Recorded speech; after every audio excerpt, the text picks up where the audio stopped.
बिबट्याच्या हल्ल्यात 5 वर्षीय चिमुकला ठार.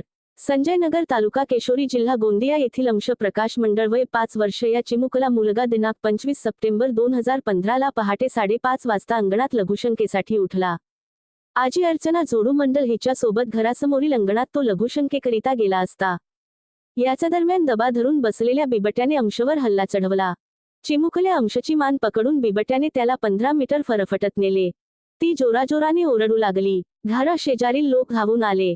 त्यांनी बिबट्याच्या दिशेने धाव घेताच बिबट्याने अंशला काही अंतरावरील शेत शिवारात सोडून पळ काढला. रक्तबंबाळ अवस्थेत अंशला गावकऱ्यांनी केशोरी प्राथमिक आरोग्य केंद्रात नेले असता डॉक्टरांनी त्याला मृत घोषित केले. प्राथमिक आरोग्य केंद्रात आणत असताना वाटेतच अंशचा मृत्यू झाला असावा, असे डॉक्टर पिंकू मंडल यांनी सांगितले. या घटनेची माहिती वन विभागाला व पोलीस विभागाला प्राथमिक आरोग्य केंद्र व गावकऱ्यांच्या वतीने देण्यात आली.